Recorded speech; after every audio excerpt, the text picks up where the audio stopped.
जी दोस्तों, अभी इस वीडियो में हम बात करते हैं लूप्स की। कि देखिए हमारे पास लूप में जावास्क्रिप्ट के अंदर तीन किस्में होती हैं।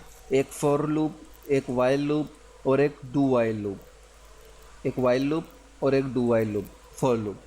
तो ये फॉर लूप का स्टेटमेंट लिखा हुआ है। ये जो स्टेटमेंट है ये फॉर लूप का स्टेटमेंट है।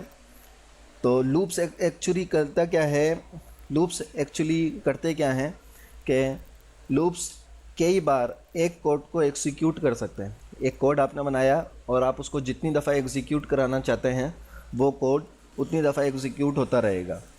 और ये बहुत आसान होते हैं। सिर्फ थोड़ा सा कॉन्सेप्ट क्लियर होने की बात है, वो इंशाल्लाह इस वीडियो में आगे चल के आपका हो जाएगा। जब आप चाहते हैं कि सेम कोड बार बार चलता रहे और हर दफ़ा मुख्तलिफ वैल्यू को ऐड करता रहे, तो उसके लिए हमें लूप इस्तेमाल करना होता है। और जब लूप बनाते हैं तो फॉर लूप आमतौर पर इस्तेमाल होता है, ज़्यादातर जो है वो फॉर लूप इस्तेमाल होता है। तो फॉर लूप का स्टेटमेंट सिंटैक्स जो है वो ये है कि सबसे पहले फॉर का कीवर्ड आएगा, उसके बाद ब्रैकेट के अंदर स्टेटमेंट 1 आएगी, स्टेटमेंट 2 और फिर स्टेटमेंट 3, उसके बाद कर्ली ब्रैकेट्स, और कर्ली ब्रैकेट्स के अंदर हमारा कोड जो है वो एग्जीक्यूट होगा, जो हमें एग्जीक्यूट कराना है। ठीक है, अब हम एक प्रैक्टिकल करके देखते हैं मिसाल, और फिर मैं उसमें आपको समझाता हूँ कि स्टेटमेंट 1 में क्या आएगा, 2 में क्या आएगा और 3 में क्या आएगा। तो सबसे पहले मैं यहाँ पे फॉर, उसके बाद ब्रैकेट्स और फिर कर्ली ब्रैकेट्स। ठीक है, अब यहाँ पे मैं एक स्टेटमेंट 1 में हमारे पास क्या है कि आई को असाइन करा हमने वैल्यू 1। ये स्टेटमेंट 1 हो गई हमारे पास। और ये स्टेटमेंट 1 जो है वो ये सेमीकोलन लगा के स्टेटमेंट 1 ख़त्म हो गई। उसके बाद स्टेटमेंट 2 में हम कह रहे हैं कि आई लेस देन और इक्वल टू, यानी आई छोटा हो या बराबर हो किसके, 5 के। ठीक है, उसके बाद हमने कहा कि आई प्लस प्लस यानी इंक्रीमेंट। और यहाँ पे कोड में हम इसको दे देते हैं डॉक्यूमेंट डॉट राइट, और यहाँ हम इसको देते हैं आई, उसके बाद प्लस यानी वेरिएबल, आई वेरिएबल यहाँ पे होगा। उसके बाद प्लस हमने कॉन्केटेनेशन के लिए लगाया, और यहाँ पे बी आर का टैग में ब्रेक के लिए लगा रहा हूँ। उसके बाद यहाँ पे सेमीकोलन, ये सेव करा मैंने। अब देखिए ये क्या करेगा कि जो लूप का जो कोड स्टार्ट हो रहा है वो स्टेटमेंट 1 को पहले लेगा। ठीक है, और जो दूसरा स्टेटमेंट है वो लूप को चलाने के लिए कंडीशन लगाती है, तो यहाँ पे हमने कंडीशन लगा दी। और जो तीसरा स्टेटमेंट है ये लूप को एग्जीक्यूट होने के बाद फिर ये एग्जीक्यूट होगा, यानी पहले ये चलेगा, फिर ये चलेगा, फिर हमारा कोड चलेगा, उसके बाद ये वाला स्टेटमेंट 3 चलेगा। तो अब इस मिसाल में क्या होगा कि लूप के शुरू होने से पहले एक वेरिएबल को हमने सेट कर दिया है जो कि i = 1, और स्टेटमेंट 2 में हमने कंडीशन को वाज़े कर दिया है कि लूप चलाने के लिए i जो है लाजमन छोटा हो या बराबर होना चाहिए 5 के। ठीक है, और स्टेटमेंट 3 में हमने क्या करा है कि स्टेटमेंट 3 में हमने बोला कि वैल्यू को इंक्रीज़ करो, सही है, और हर बार लूप के कोड चलने पर, यानी जब लूप का कोड चले तो तुम i के अंदर 1 प्लस कर दो, इंक्रीमेंट करते रहो। ठीक है, तो अब इसको ज़रा हम चला के देखते हैं सेव करके। तो ये देखिए i 1 2 3 4 5 इसने कर दिया।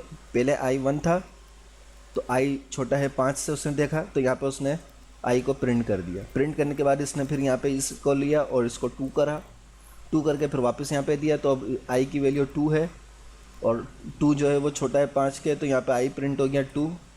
ठीक है, उसके बाद फिर इसके अंदर इंक्रीमेंट हुआ 3 करा, और फिर यहाँ पे 3 को चेक करा कि i छोटा है 5 के, तो छोटा है, वैल्यू ट्रू है, तो इसने ये कोड को लिया और यहाँ पे प्रिंट करा, 3 वैल्यू दे दी। उसके बाद इसको यहाँ से इंक्रीमेंट करके 4 करा, 4 करके फिर यहाँ पे इसको चेक करा, वैल्यू ट्रू आई, तो फिर इसने यहाँ प्रिंट कर दिया। ठीक है, उसके बाद फिर इंक्रीमेंट करके इसको 5 करा, और यहाँ पे हमने रखा है कि i छोटा हो या बराबर हो, तो 5 के, तो फिर इसने करा। फिर यहाँ पे 6 हुआ, जब 6 हुआ तो यहाँ पे इसने चेक करा कि i जो है वो छोटा है 5 से या बराबर है, तो वो 6 वैल्यू है, यानी वो 5 से बड़ा है। तो उसने क्या करा, फिर इसने इसको फॉल्स कर दिया वैल्यू को, ट्रू के बजाय फॉल्स करती, जब फॉल्स करा तो ये कोड एग्जीक्यूट नहीं हुआ, ख़त्म हो गया और फॉर लूप से बाहर आ गया। तो इस नतीजे में हमारे पास 1 2 3 4 5 जो तक नंबर आए, और ये ब्रैकेट की, ये जो हमने ब्रेक का एलिमेंट इस्तेमाल करा है यहाँ पे HTML का, उसकी वजह से इसके अंदर लाइन ब्रेक आता रहा और ये एक एक लाइन के बाद नंबर आते रहे। तो अब इसके अंदर मज़ीद जो इसकी बातें हैं वो मैं आपको और बता दूं कि स्टेटमेंट 1 जो इसमें हमने इस्तेमाल करी है ये ऑप्शनल है, ठीक है। इसको हम ख़त्म भी कर सकते हैं अगर आपकी वैल्यू लूप के स्टार्ट होने से पहले ही कहीं सेट हो। अगर हम चाहें वैल्यू को यहाँ सेट ना करें, हम बाहर सेट कर लें। जैसे कि मैं यहाँ पे एक वेरिएबल बनाता हूँ, यही वेरिएबल i = 1, इसको असाइन करा और अब मैं यहाँ से इसको ख़त्म कर दूँगा, ठीक है। अब सिर्फ मेरे पास स्टेटमेंट 2 है और स्टेटमेंट 3 है, और ये स्टेटमेंट 1 जो है वो मैंने इसलिए नहीं लगाई क्योंकि वेरिएबल मैंने पहले डिक्लेयर करा हुआ है। तो सेव करके दोबारा करता हूँ इसको,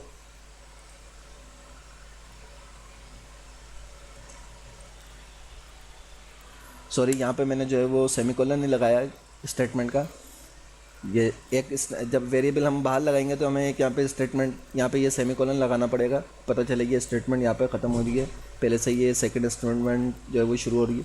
अब इसको देख हम चलाएंगे तो 1 2 3 4 5 सेम वही रिज़ल्ट हमारे सामने आया, ठीक है।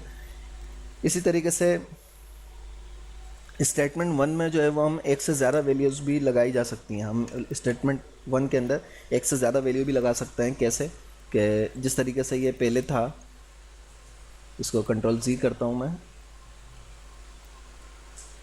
सॉरी, और ये सेमीकोलन यहाँ पे आया। यहाँ पे मैं कोई और इसको वैल्यू दे दूँ, टेक्स्ट =, और यहाँ पे मैं कोई भी टेक्स्ट लिख दूँ, ठीक है। और फिर यहाँ पे मैं ये दे दूँ, और यहाँ पे अगर मैं कहीं कॉल कराना चाहता हूँ तो यहाँ पे मैं इसको टेक्स्ट के वेरिएबल को कॉल करा सकता हूँ। तो ये आप ट्राई करके देख लीजिएगा। यहाँ पे इस तरह सेमीकोलन के बाद हम मुख्तलिफ वेरिएबल जो है वो लगा सकते हैं। अच्छा, स्टेटमेंट 2 जो है वो आपने अभी देख लिया है कि ये रिटर्न करता है ट्रू या फॉल्स। ट्रू होगा तो हमारा लूप जो है वो दोबारा शुरू होगा, और अगर ये फॉल्स होगा तो लूप हमारा एंड हो जाएगा, ख़त्म हो जाएगा। और ये भी ऑप्शनल होती है, ठीक है। अब आप कहेंगे ये ऑप्शनल कैसे होती है? अगर हम इस स्टेटमेंट को ख़त्म कर देंगे तो क्या होगा कि हमारा लूप जो है वो इनफाइनाइट हो जाएगा, चलता रहेगा, कभी ख़त्म नहीं होगा। फिर उसको ख़त्म करने के लिए हमें अपने कोड के अंदर यहाँ पे वही ब्रेक का कीवर्ड जो है वो यूज़ करना पड़ेगा। अगर हम यहाँ पे इसका ये कंडीशन को हटा दें, कंडीशन हटा देंगे तो हमें यहाँ पे ब्रेक का कीवर्ड यूज़ करना पड़ेगा, क्योंकि फिर वो स्विच ये चलता रहेगा, इनफाइनाइट हो जाएगा, रुकेगा नहीं। तो हमें जिस तरह स्विच केस में हमने ब्रेक का कीवर्ड यूज़ करा, इस तरह यहाँ पे इस्तेमाल करना पड़ेगा।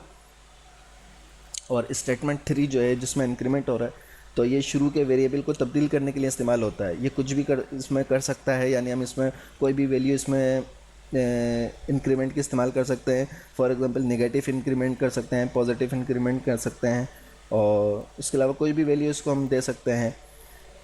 और ये भी ऑप्शनल होता है। ये ऑप्शनल कैसे होता है कि हम यहाँ पे इसको यहाँ से हटा दें, और यहाँ से हटाने के बाद हम इसको कोड के अंदर यहाँ पे लिख दें i++, और ये कर दें, तो सेम रिज़ल्ट है इसका आएगा। देखें, अभी करके देखते हैं, तो वही सेम रिज़ल्ट हमारे सामने आए। तो चाहें तो हम इसको यहाँ लिखें और चाहें तो इसको ऊपर लिखें। ये था फॉर लूप।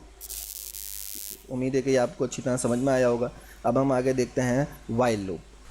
जी दोस्तों, अब हम बात करते हैं वाइल लूप की, कि वाइल लूप क्या है। वाइल लूप जो है वो एक तरह कोड को रिपीट करता है जब तक मखसूस कंडीशन ट्रू होती है, सही है। और इसका सिंटैक्स मैंने यहाँ पे लिखा हुआ है कि वाइल का कीवर्ड आता है वाइल, उसके बाद इसमें कंडीशन आएगी, और कंडीशन के बाद ये कोड रिपीट होगा। तो कंडीशन में हम कोई भी कंडीशनल स्टेटमेंट जो है वो इसमें इस्तेमाल कर सकते हैं जो रिटर्न करेगी फॉल्स या ट्रू। और इसके लिए अब हमें एक मिसाल देखते हैं। वाइल, यहाँ कंडीशन और यहाँ पे कोड, ठीक है।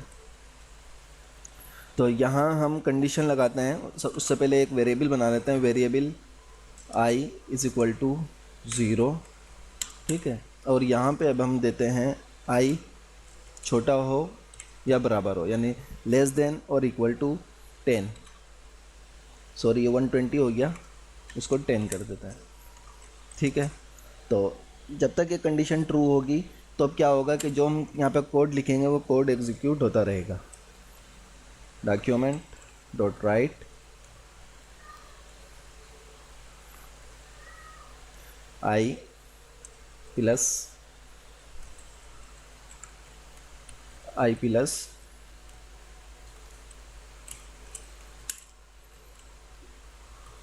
वो पिछली वाली मिसाल है, और यहाँ पे मैं चाहूँ तो इसको आई प्लस प्लस करा सकता हूँ। इसका भी वही काम है, जैसा फॉर लूप का काम था वही वाइल लूप का काम है।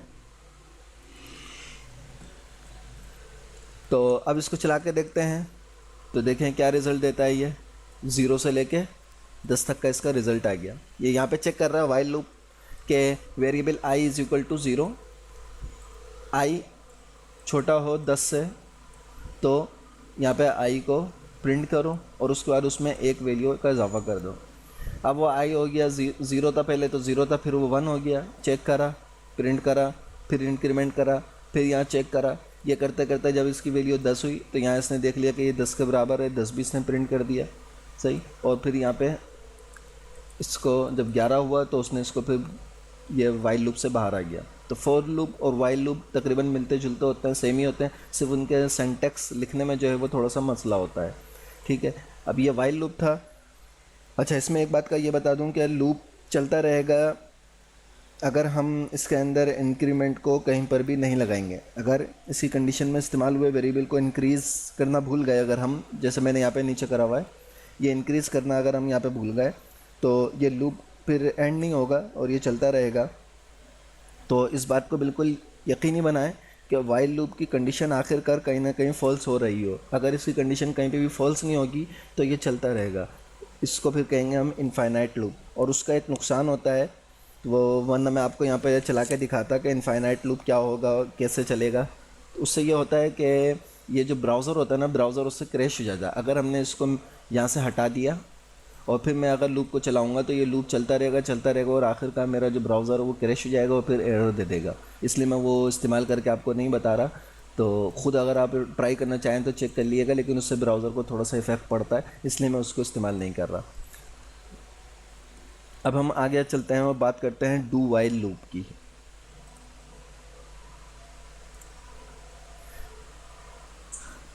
जी, अब हम डू वाइल लूप की बात कर लेते हैं कि डू वाइल लूप क्या करता है, कैसे काम करता है। तो ये डू वाइल लूप का मेरे पास सिंटैक्स लिखा हुआ है।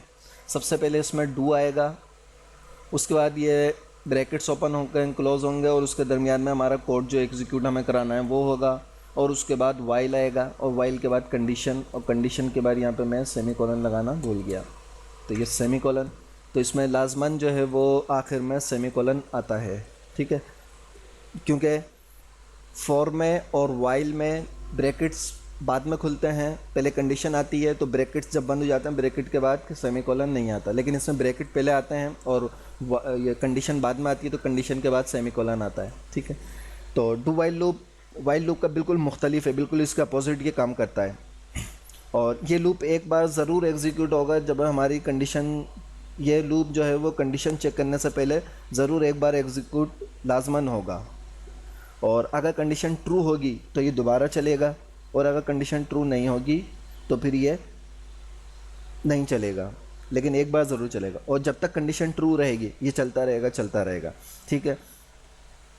तो एक मिसाल देखते हैं। वेरिएबल और आई इसको असाइन किया 20, ठीक है, और यहाँ पे मैंने डू और फिर यहाँ पे वाइल, यहाँ कंडीशन और यहाँ सेमीकोलन, ठीक है। तो अब डू में पहले इसको बता दिया कि करना क्या है। तो डू में इसको हमने बोला भाई डॉक्यूमेंट डॉट राइट में वही आई प्लस BR, ठीक है। और फिर इसके बाद हमने इसको बोला कि आई में इंक्रीमेंट कर दो, और यहाँ कंडीशन इसको अब हम बताएंगे कि आई कब तक करो, जब तक आई छोटा हो या बराबर हो 25 के। तो अब क्या होगा, सबसे पहले ये चलेगा, आई की वैल्यू है अभी 20, तो सबसे पहले ये 20 प्रिंट कराएगा। 20 के बाद एक का इजाफा होगा, उसके बाद ये चेक करेगा कि आई जो है वो 25 से छोटा है या नहीं। तो वो चेक करेगा कि हाँ ये 25 से छोटा है, तो उस वक्त उसकी वैल्यू 21 होगी। फिर इसी तरह चलते चलते जब ये 24 पे पहुँचेगा तो यहाँ 24 प्रिंट कराएगा, और फिर यहाँ पे जो है इसकी वैल्यू इंक्रीमेंट करके 25 हो जाएगी, और फिर ये चेक करेगा कि ये इससे छोटा है या बराबर है। फिर ये 25 हो जाएगी तो दोबारा एक दफ़ा ये चलाएगा, और चलाने के बाद जब यहाँ इंक्रीमेंट 26 आएगी तो फिर ये चेक करेगा, और उसके बाद इसको वैल्यू जो है फॉल्स हो जाएगी तो फिर ये बाहर आ जाएगा। ठीक है, तो इसमें जो है वो कंडीशन जो है बाद में चेक करता है, पहले एक दफ़ा कोड ज़रूर चलेगा। फॉर एग्ज़ाम्पल यहाँ पे हम करना है 20, तो ये एक दफ़ा ज़रूर चलेगा। ये देखिए 20 एक दफ़ा ज़रूर लिखेगा कि 20 छोटा हो या बराबर। अगर हम यहाँ पे लिख देंगे 20 बराबर हो, आई बराबर हो 20 के, सही है, तो फिर क्या करियो कि इसको मत चलाइयो। जब भी ये चलेगा, ये एक दफ़ा लाजमन हर सूरत में चलेगा। क्यों? क्योंकि ये पहले प्रिंट कर रहा है, कंडीशन को बाद में चेक कर रहा है। अच्छा दोस्तों, अब हम इस लूप के साथ साथ ब्रेक और कंटिन्यू के कीवर्ड की भी बात करते हैं कि ब्रेक और कंटिन्यू कीवर्ड क्या करते हैं। यहाँ पे मैंने लिखा है ब्रेक एंड कंटिन्यू। तो ब्रेक का जो कीवर्ड है ये लूप को ख़त्म कर देता है, यानी लूप से ये जंप कर जाता है। एक ख़ास अगर इसको हम कंडीशन दें, वैल्यू दें, तो उस लूप जब वो वैल्यू उस पर आएगी तो ये उस पर जंप कर जाएगा, और जंप करने के बाद कोड को फिर आगे चलाएगा। ठीक है, तो एक प्रैक्टिकल में हम इसको करके देखते हैं। For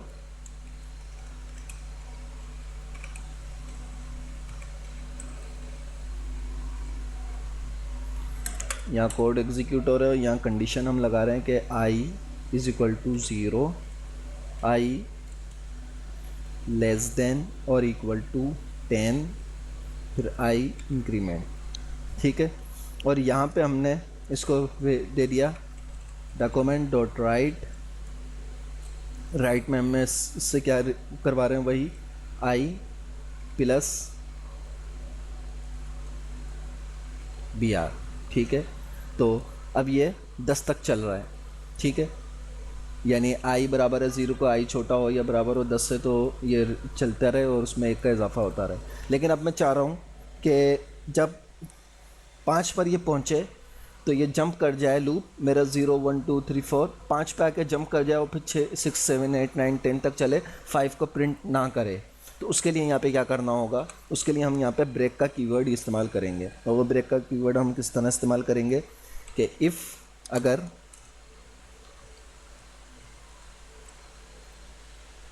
I is equal to, आपको पता है कि डबल इज़ इक्वल टू का मतलब प्रोग्रामिंग के अंदर इज़ इक्वल टू होता है 5, आई बराबर हो 5 के, तो क्या करो, ब्रेक कर दो। ठीक है, इसको हम चाहें तो एक ही लाइन में लिखा हुआ है, चाहें तो इसको हम अलग अलग कर लें। यहाँ पे आके ये ब्रेक कर देगा। अब ब्रेक कर देगा तो अब इसका रिजल्ट देखिएगा कि यहाँ पे 5 जो है वो प्रिंट नहीं होगा। ये देखिए 0 1 2 3 4, और 4 के बाद इसने ये, सॉरी मैं जो कह रहा था कि 10 तक जाएगा, 10 तक नहीं गया, बल्कि ब्रेक के बाद इसने इस लूप से जो है 4 के लूप से जो है इसने जंप करके ये बाहर आ गया। अब अगर यहाँ पे कोई और कोड होगा तो ये इसको लेगा, और यहाँ से ये लूप को इसने ख़त्म करके बाहर आ गया। वो जो मैं जंप का बता रहा था वो एक्चुअली कंटिन्यू में होता है। तो जैसे ही हम 5 पर हम यहाँ पे पहुँचे हैं तो फ़ौरन लूप जो है वो हमारा ख़त्म हो गया। अच्छा, कंटिन्यू का जो कीवर्ड हम इस्तेमाल करेंगे तो वो क्या करता है, वो आइट्रेशन को ख़त्म कर देता है। यानी जैसे मैंने बताया था कि लूप को वो कंटिन्यू करेगा और उस नंबर के ऊपर से वो जंप कर जाएगा, बाकी लूप आगे चलता रहेगा। तो इसी के अंदर हम यहाँ पे ब्रेक की जगह कंटिन्यू का कीवर्ड इस्तेमाल करते हैं, कंटिन्यू। और अब मिसाल देखते हैं, तो ये देखिए 0 1 2 3 4, 4 के बाद 5 गायब, 5 पे वो जंप कर गया है, और उसके बाद 6 7 8 9 10। ठीक है, तो कंटिन्यू पे जंप करता है और ब्रेक पे जो है वो बिल्कुल लूप को एंड कर देता है।